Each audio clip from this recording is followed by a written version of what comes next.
हफ्ते की जो शुरुआत है जबरदस्त हुई है। बड़े जोश मार्केट में भरता दिखाई दिया। सेंसेक्स 36,500 के ऊपर बंद होने में कामयाब रहा। 200 अंक इसने जोड़े हैं। हालांकि एक समय ऐसा था जब 250 अंकों की भी बढ़त मार्केट में देखने को मिली थी। निफ्टी 50 पर नजर डाली, 11,000 के आंकड़े से थोड़ा ही दूरी पर यह बंद हुआ है, हरे निशान पर। हालांकि यहां भी क्लोजिंग देखने को मिली। बैंक निफ्टी में हरियाली छाई रही। यहां पर हमने इसे 77 अंक जोड़ते देखा है 27,500 के ऊपर।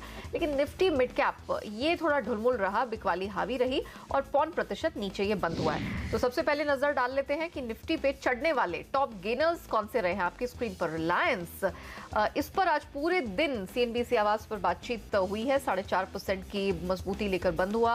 कोटक महिंद्रा बैंक में 2.25% की स्ट्रेंथ दिखी। इसके अलावा इंफोसिस, बजाज, इन दोनों ने भी 2-2% की कमाई की है। अपसाइड क्लोजिंग देखने को मिली है। लेकिन इस मार्केट में क्योंकि आपने देखा कि निफ्टी मिड कैप यहां पर डगमगाता हुआ दिखा था, निफ्टी के फिसड्डी पर नजर डाल लेते हैं। Yes bank, Wipro, Maruti Suzuki, hero MotoCorp, ये कुछ पिटने वाले स्टॉक्स रहे। क्लोजिंग 2 से 3.5% इनमें नीचे हुई है।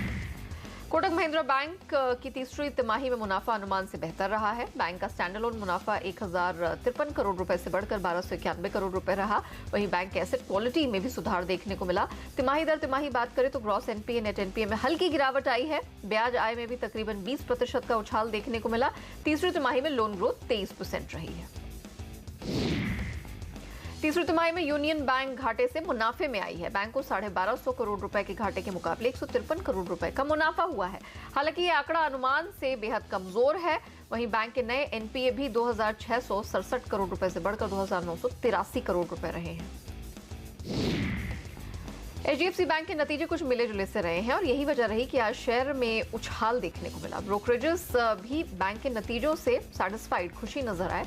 एडलवाइज सीएलएसए ने खरीदारी की सलाह के लिए शेयर पर लक्ष्य बढ़ा दिया है। एडलवाइज ने शेयर पर लक्ष्य बढ़ाकर 2530 कर दिया है, जबकि सीएलएसए ने लक्ष्य बढ़ाकर 2730 रुपए कर दिया है। लेकिन जेपी मॉर्गन की 2400 रुपए के लक्ष्य के लिए ओवरवेट रेटिंग है।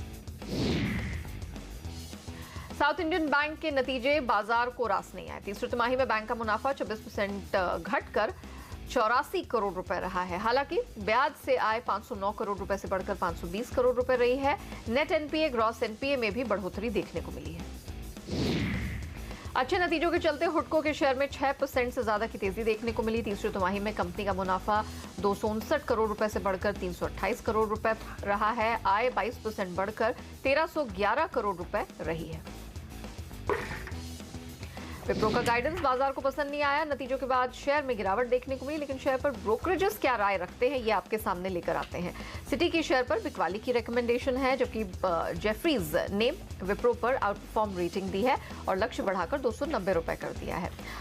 नोमुरा ने शेयर पर न्यूट्रल रेटिंग बरकरार रखी है, जबकि मॉर्गन स्टैनली की शेयर पर अंडरवेट रेटिंग है।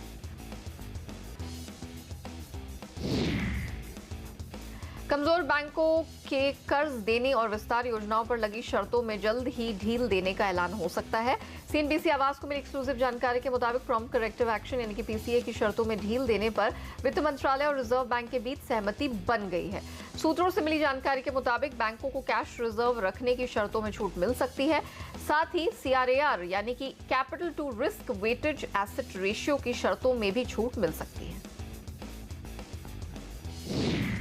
3% से ज्यादा फिसलने के बाद एलएनटी ने निचले स्तरों से शानदार रिकवरी दिखाई है। दरअसल सेबी ने कंपनी का बायबैक ऑफर खारिज कर दिया था, जिसकी वजह से हमने शेयर में ये कमजोरी आती देखी थी। लेकिन फिर एलएनटी की सफाई से शेयर ने रिकवरी दिखाई है। एलएनटी का कहना है कि स्टैंडअलोन आधार पर डेट इक्विटी रेशियो का आकलन किया गया था, लेकिन सेबी का मानना है कि बायबैक से कंसोलिडेटेड डेट इक्विटी रेशियो बढ़ सकता था। कंपनी सेबी से बायबैक पर फिर बातचीत करेगी। एनएससीएल घोटाले में डीसीबी बैंक पर गड़बड़ी का आरोप लगा है। घोटाले को लेकर एसएफआईओ यानी कि सीरियस फ्रॉड इन्वेस्टिगेशन ऑफिस ने बैंक का लाइसेंस रद्द करने की मांग की है। हमसे एक्सक्लूसिव बातचीत में बैंक ने सफाई दी है कि घोटाले में उनकी कोई भूमिका नहीं है। साथ ही बैंक ने कहा है कि उन्होंने एसएफआईओ को पूरी जानकारी दी है। एनएससीएल के साथ बैंक ने ना कोई करार किया है, ना ही किसी ग्राहक को लोन दिया है। रुकते एक छोटे से ब्रेक के लिए, लेकिन खबरों का सिलसिला जारी रहेगा। अब बने रहिए हमारे साथ।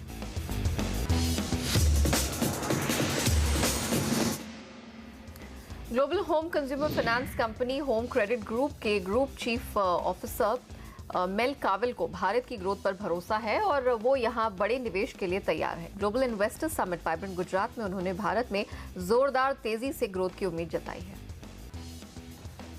India obviously is a fast-growing economy, big population, and big opportunities for us. If we think about the United States, during its period of urbanization and shift to a consumption-based economy, nearly 50% of consumer durables and cars were bought on consumer credit, and we think that India has, a similar potential. Currency market का रुख करते हैं। आज रुपए में हमने काफ़ी action देखा है। एक समय आज डॉलर के मुकाबले रुपया 71.5 के स्तर पर चला गया था, वहां से कुछ रिकवरी देखने को मिली। ऑफ कोर्स डॉलर इंडेक्स वहां से स्ट्रेंथन होता हुआ भी थोड़ा दिखाई दिया, 96 के ऊपर ही ट्रेड हो रहा है, लेकिन बिल्कुल सपाट कारोबार देख रहे हैं। रुपए में जो कमजोरी थी उससे कमोडिटी मार्केट को कुछ सपोर्ट मिलता हुआ दिखाई दिया। मिसाल के तौर पर उससे पहले हम आपको रणनीति बता देते हैं। यूएसडी INR में खरीदारी की रिकमेंडेशन है। $1.71.30 के पास मिले तो खरीद के चले। मॉलिशस कैपिटल को लगता है कि आज के आज ही $71.80 का टारगेट अचीव हो जाएगा। इस कमजोरी के दम पर ही आज हमने घरेलू नॉन एग्री कमोडिटी मार्केट को चढ़ते हुए देखा। कच्चे तेल की ही बात करें तो 2 महीने के ऊपरी स्तर पर हमने इसे ट्रेड करता हुआ देखा। ऑफ कोर्स ऊपरी स्तरों से इसने अपनी काफी मजबूती गंवाई है, क्योंकि अंतर्राष्ट्रीय बाजार में अब हम कुछ कमजोरी देख रहे हैं। प्रॉफिट बुकिंग हावी हुई है।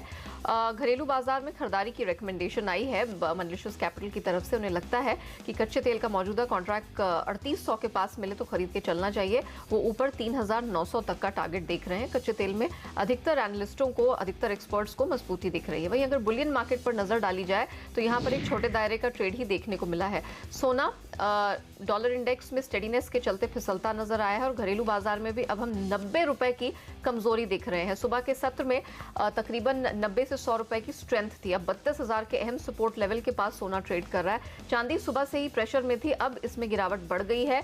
39,000 का अहम सपोर्ट लेवल था जो नीचे टूट गया और 300 रुपए की तकरीबन गिरावट दिख रही है। एक्सपर्ट शाम के सत्र में सेकेंड हाफ में और कमजोरी देख रहे हैं। 32,100 के पास सोना मिले तो मॉलिशस कैपिटल की शॉर्ट करने की सलाह है। वो 31,900 तक सोने को फिसलता हुआ देख रहे हैं। जबकि चांदी में भी कुछ यही रिकमेंडेशन है। यहाँ स्टीप फॉल्स दिख रहे हैं। 39,100 के करीब चांदी बेचकर चलने की सलाह है और 38,300 तक का डाउनसाइड टारगेट मॉलिशस कैपिटल शाम के सत्र में देख रहे हैं। इसी के साथ मार्केट टॉप 20 में फिलहाल इतना ही। मुझे दीजिए इजाजत। नमस्कार।